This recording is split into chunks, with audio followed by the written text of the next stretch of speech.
Okay, let's be level about this. I hate when people prank call 911. I mean, prank calling 911 is a very serious issue, and it's against the law. You could be under arrest for disorderly conduct. That's exactly what happened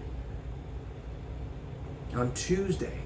On Tuesday, there was a lockdown at the Intermediate School District of Flower Bluff because someone decided it'd be funny to prank call 911. I've seen a Flower Bluff ISD's post. I'm going to read it to you.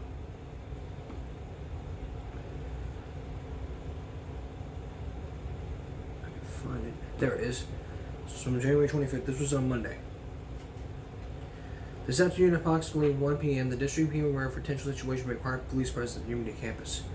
The district received notice of a 911 call received stating there was an active shooter at the Intermediate campus. The campus immediately went into lockdown. The primary and elementary ECC also went into lockdown due to their proximity to the Intermediate campus. In abundance with caution, the junior high school students were locked secure. District officials and the district police department worked with the police County constables to verify the threat. Once it was determined there was no threat to the campus, all lockdowns and lockouts were lifted.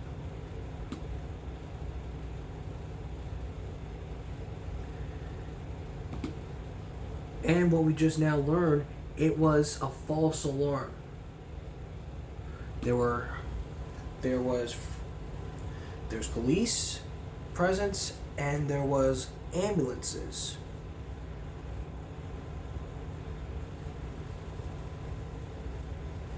Maybe the whole reason why this is happening is because there's a lot of kids out there that don't want to go to school. It's like, I don't want to go to school, so what I'll do, I'll get everyone out of school so they can go home early.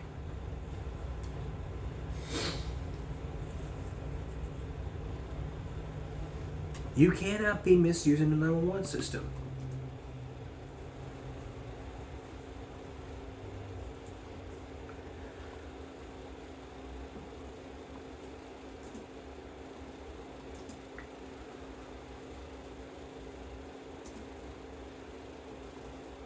In the state of Texas, you can't be doing this.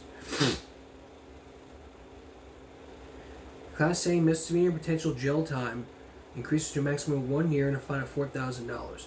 It is illegal to make prank phone calls. Furthermore, it is a specific criminal offense under Texas law to prank call 911 services. In the state of Texas, it's against the law to do that. Harassment is generally a Class B misdemeanor under Texas law. If the offense includes to a Class A misdemeanor, for certain aggravating factors exist, such as individuals who have prior harassment conviction of a past Class B misdemeanor can result in jail sentence of 180 days and a fine of $2,000. For a Class A misdemeanor, again, potential jail time increases to a maximum of 1 year and a fine up to $4,000. This is under Texas Penal Code Section 42.7. Which means if you make obscene and threatening phone calls, claiming people can falsely tell a person to suffer a bodily injury or death, make repeated phone calls anonymously in a manner designed to harass, offend, alarm, or annoy others, intentionally failing to hang up the phone or disengage the connection when to make a call, permitting the phones to be used for the purpose of harassment. Furthermore, a specific criminal offense under Texas law 911 services. Individuals break the law when they call 911 and only remain silent or make abusive, harassing comments to the person answering the phone. The individuals also violate this code section when they allow their phones to be used for this purpose. Making up silent abusive calls to 911 service is a Class B misdemeanor under the Texas law. So whoever you are, if you're that person in this area, if you're in the area and you made that phone call to 911, I'm going to tell you right now, you need to turn yourself in. You're a student intermediate. If you're a student intermediate, you need to talk to Mr. Alvarado. I'm warning you. If I catch you, if I hear this again, and you don't turn yourself into Mr. Alvarado, you're going to end up going to juvie. Because the law states you can't be prank calling 911. It's not that simple. As a matter of fact, what can we do? the best thing that you could do as a parent is to reteach your kids how to call 911 and teach them it's not okay to be used as a prank call because it's against the law.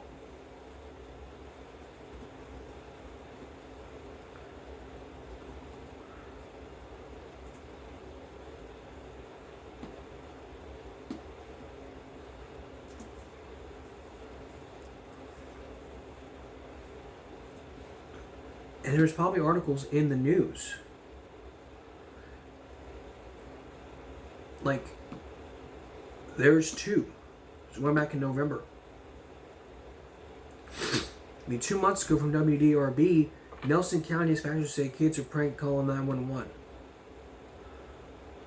A post was published to the Facebook page saying 911 centers began several prank calls daily, including from kids cussing and yelling at dispatchers. Sean Gatt, the director of E911, said dispatchers are averaging more than 100 calls per 12-hour shifts and prank calls tied to private resources, including police officers. This is what they said in a Facebook post. Parents, talk to your children about the importance of dialing 911 only when someone is needing help. We've received an abundance of 911 calls from kids recently, calling in prank calls or cussing and yelling at our dispatchers. Yesterday and today alone, we've received at least 10 calls from a child or children on a school bus calling from a phone that has been disconnected. Phones that have charged battery, even if there's no service connected, you can still call 911. Answering prank calls takes our dispatchers away from the actual emergencies, and those emergencies might be a need to save your family member's life.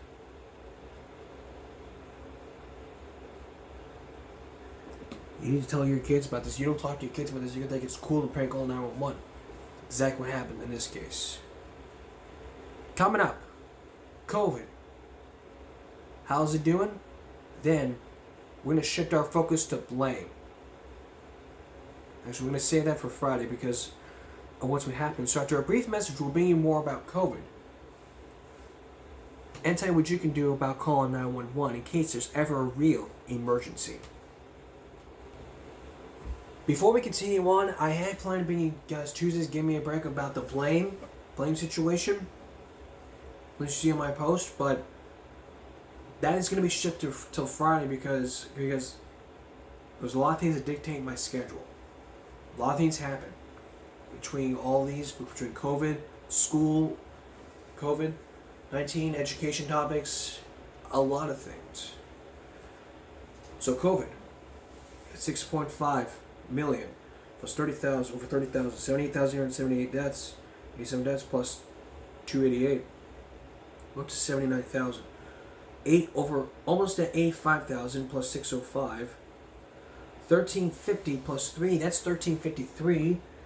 And the positive cases, 25% have been positive, with 1.8 million tests been taken. Almost at 490,000 tests. 190,000 tests have been taken. 149 people have been hospitalized, and almost 26,000 people in ICU.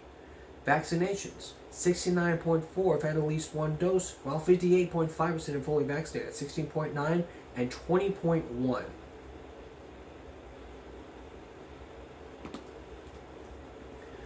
How about our schools?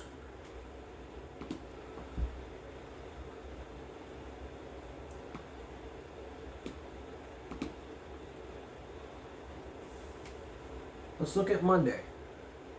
7 high school students, 1 high school staff. 0 junior high students, 0 junior high staff. 3 intermediate, 0 intermediate staff. 4 elementary, 0 elementary staff. 5, 0, 3, 0, 0, 1. Okay, I'm seeing a pattern here. But we're almost at 200 cases. For the high school, it's like we're at 182 cases. That's the highest in high school.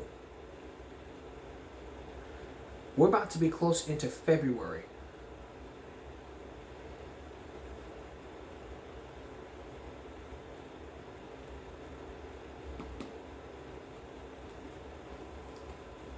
But this Omicron variant is spreading really fast. The whole reason that is because nobody wants to get freaking vaccinated. I keep telling you guys every time, you need to get yourself vaccinated. If you have COVID, it's a good thing to let people know. If your friends tell you, do not tell anyone I have COVID, I don't want you losing your job, blah blah blah blah. It's really good. You need to let them know.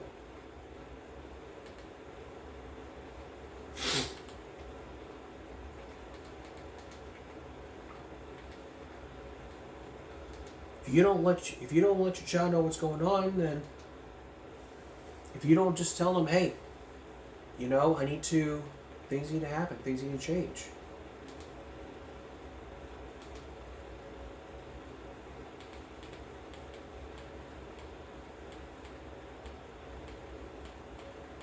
But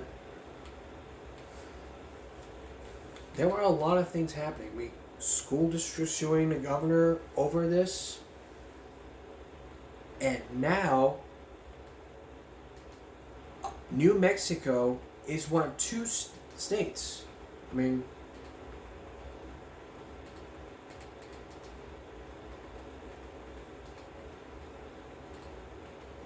school bus drivers just quitting. So, the National Guard.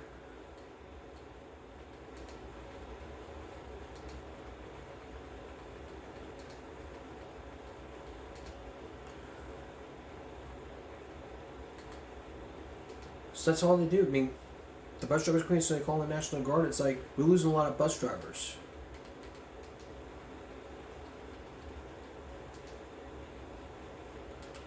So the National Guard gets involved.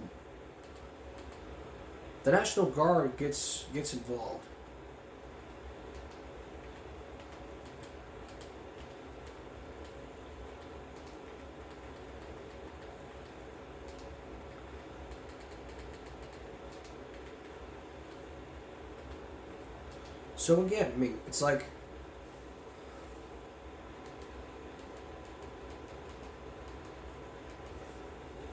National Guard could step in because a lot of kids are. It's the freaking impact. This impact affects all of us.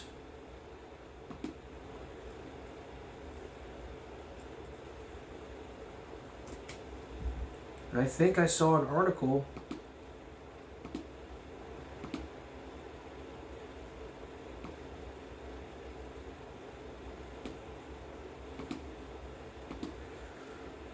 I don't know about this, but this was 5 days ago. I mean,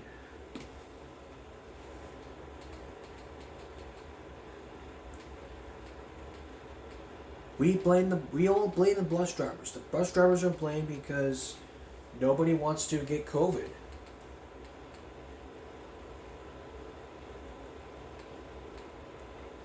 What we need to do is mandate that all bus drivers get vaccinated. If they don't want to vaccinate, then they just quit their job.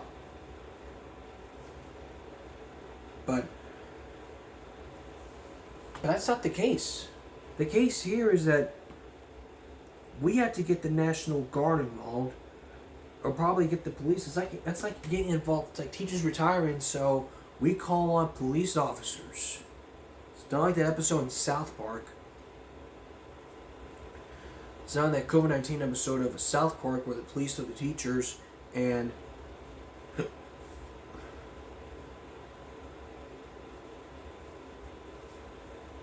stuff like that happens. I don't think we should be calling on National Guard to help us with transportation.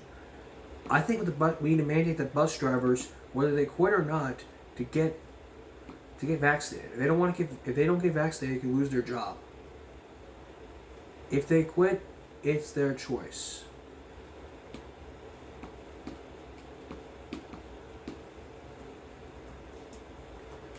Moving upwards to North Texas,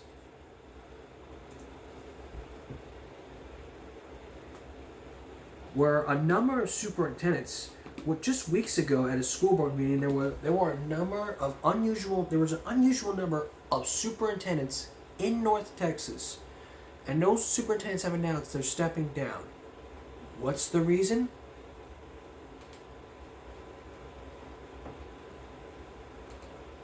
Listen, Tonight, in the weeks and months and even years ahead, the two largest school districts in North Texas have some big decisions to make. Both the superintendents of Dallas ISD and Fort Worth ISD are stepping aside. Dallas ISD's Dr. Michael Hinojosa made his intentions official today. There's a lot of things for me to stay busy doing. It's flattering, but I've got a job to do right now. That's him responding to rumors about what might be next, including the talk of a run for the mayor of Dallas. For now, Hinojosa says he will develop a transition plan and deliver it to the board. He says highlights of his time as superintendent include the 40 people he once worked with who became superintendents in other districts, and the number of students who graduated with associate's degrees, even in a pandemic. He will remain as Dallas ISD superintendent through 2022. Retiring from this district will not be easy, but I know the work to prepare students for success in college, career, and community leadership will continue. And that is the superintendent of Fort Worth ISD, Kent Scribner, who also announced his plans to step down. He'd actually already informed school board members about his decision about a month ago in a private letter. Scribner has more than 2 years left on his contract. He did not say why he's leaving and was unavailable for questions. And on top of Dallas and Fort Worth ISD, at least 7 other North Texas superintendents have recently announced that they're resigning or retiring. We're gonna look at the rest of the superintendents retiring or quitting their jobs when we come back. So if you're just joining us, we're looking at 9 superintendents throughout North Texas who are stepping down. Now, so far we looked at several, but in case you missed, let's give you a quick recap. Yesterday, Superintendent Sarah Bosner from Plano ISD announced this. Weeks ago, 3 superintendents was announced this from Dallas, Fort Worth, and Northwest. Michael Hinojosa from Dallas, Kent Scribner from Fort Worth, and Dr. Ryder Warren. But who are the others? Let's continue to look. Richardson, Mesquite, and HEB ISDs, just some of the other districts looking for new leaders. So what's causing this? As Aaron Jones shows us, there is not just one answer. Tonight, education experts tell us historically superintendents are known to step down in January, but this number is unusual. A couple of factors playing into this. Navigating through the pandemic and the political battles that have come with it have been hard for so many educators. And while Dallas ISD Superintendent Michael Hinojosa says this is not why he's retiring from the district, I had friends that tell me, this job, they didn't sign up for this. Those of us that have fought urban battles, we know we've been having this forever. But now that they're creeping into the suburbs and other areas, it is wearing people down. There has been this mass exodus of superintendents, not just here locally in Texas, North Texas for that matter, but East Coast to West Coast.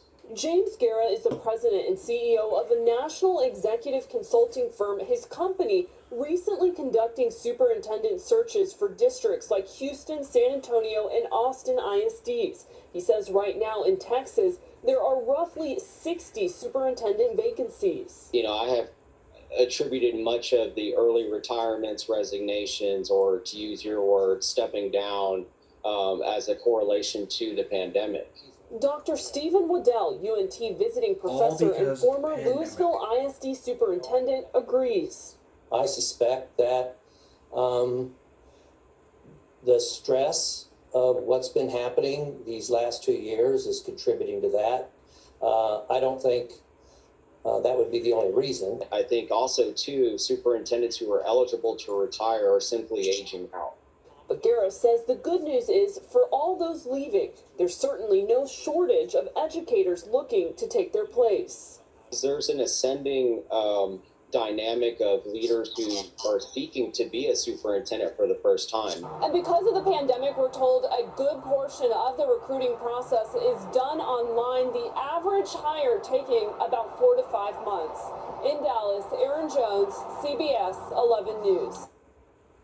And it's probably a big issue. This happens here. If it happens here in South Texas, it's a big issue going on. And if we don't do something about this, more superintendents could leave.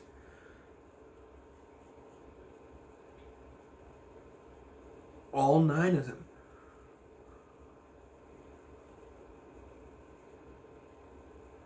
If the superintendent felt above stepping down, then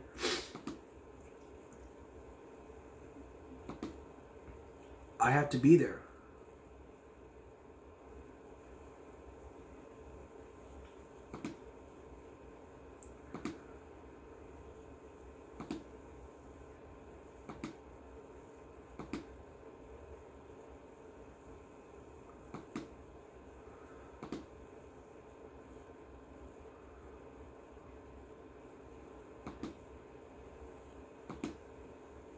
So if we don't do something about this, we're all going to end up going back to square one with this. A lot of teachers are quitting, a lot of bus drivers are quitting, and now superintendents are at the top of the list. If board members quit, it's their choice. Still ahead, are there more threats in our schools other than that 911 call? Stay tuned to find out. Finally, 2, and I mean 2, school threats happening. From New York, Madison County Sheriff's Office investigating a threat on social media. It was potentially believed to be targeting a high school, but the Sheriff's Office released an update that this was not directly targeting the school district.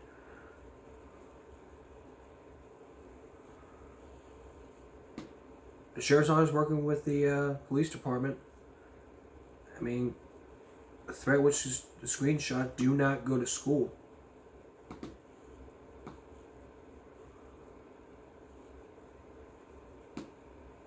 So again, now number 2.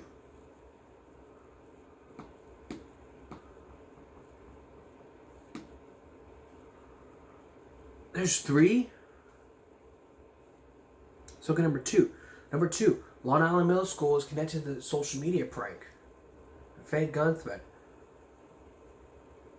School principal, district safety. I mean, it was involved in sharing the cafeteria.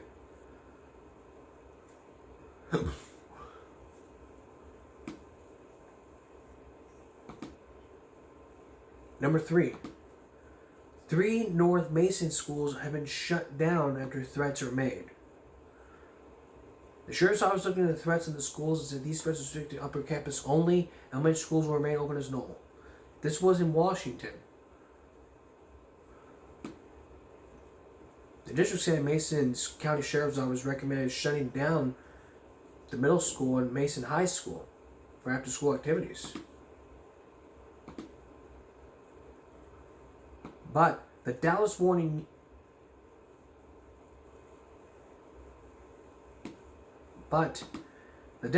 News yesterday, probably on Monday, issued a Q&A saying, why are Texas schools threats rising? The whole reason for this is because of social media. A challenge. And so, on Friday, we're going to answer those questions from the Dallas Morning News. And the blame thing I promised you. Remember the Oklahoma City bomb trial back in 1995? Well, there were 3 suspects. Not 2. There was 3.